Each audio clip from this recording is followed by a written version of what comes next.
When I started using cannabis, I didn't put much thought into the plant itself. I mostly looked for the experience that I got with it. But nowadays, where environmental concerns are of the utmost importance, I feel that botany and the study of plants is a crucial understanding to have, or at least awareness of their complexity. Besides, for our interest as cannabis enthusiasts, it's better to know the whole aspect of the plant, starting at the basics. Its classification. The number of species of cannabis plants is not that clear, but there are 3 that may be recognized: Cannabis sativa, Indica, and ruderalis. This is still challenged. Some view all 3 as subsets to the same species, all under Cannabis sativa, and some even want to change sativa to Indica, Indica to Afghanica, and ruderalis to sativa. Moreover, today's strains are mostly hybrids of sativa and Indica, and sometimes it's mixed with ruderalis as well for growing purposes. So let's look at the specificity of each of them according to the most commonly used classification.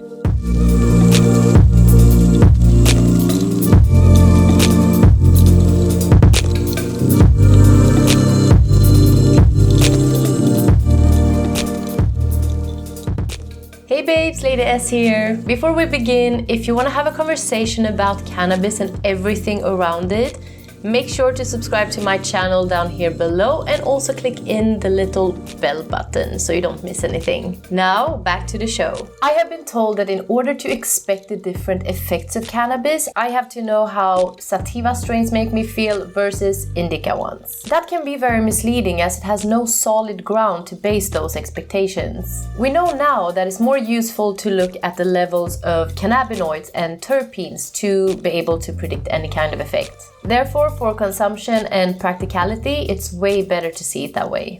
But right now, I'm talking purely about the botanical side of it and the most common characteristics, not about the experience that you get from it. So first off, we have the sativa plant. The name sativa comes from Latin meaning cultivated. Sativa plants usually have narrow leaves with long, tall blades and a spring green coloration. The plants tend to be tall, skinny, and with scarce flowers. And they can contain a fair amount of cannabinoids like CBD and THC. The second one is Indica. The name Indica is classical Greek and Latin for of India. Indica plants usually have short leaves with short wide blades and a deep olive green coloration. They tend to be short and bushy with dense flowers, and they too can contain a fair amount of cannabinoids. And finally, ruderalis plants. The name ruderalis is derived from Latin meaning rough piece of bronze. Ruderalis plants are small, have very small leaves, and only a few branches. They mature quickly though, so therefore we often mix it with other species to create auto-flowering strains. Ruderalis often contains low levels of cannabinoids, but CBD is usually higher than THC. Hybrids are the majority of strains today. These varieties exhibit traits from both sativa and indica types. We can select the dominance of crossbreeding and the intended ratio of CBD and THC. And if mixed with ruderalis, they inherit the autoflowering and the small structure traits.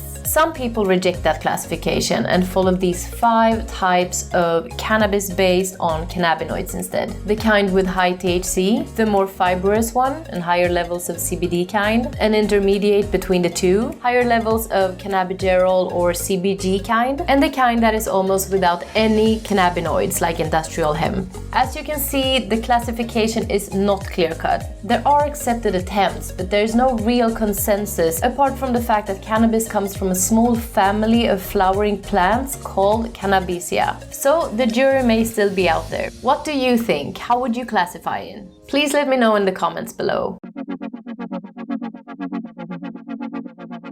You might think that this issue of classification does not hinder our understanding in terms of the experience of use, benefits and harms, and you're probably right. As general users, we focus on the steps after that, which means the levels of cannabinoids, terpenes, the taste, and so on.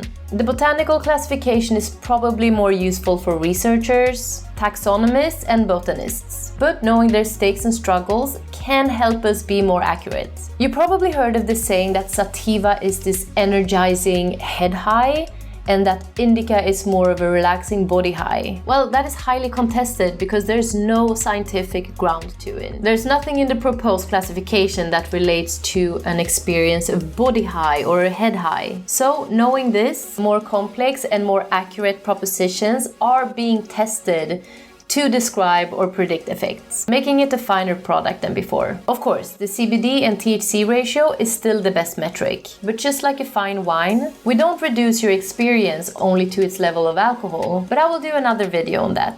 Well, babe, I hope you liked this one, and if you did, please click a little thumbs up, and if you want to, share it. And in the meantime, stay mindful and curious.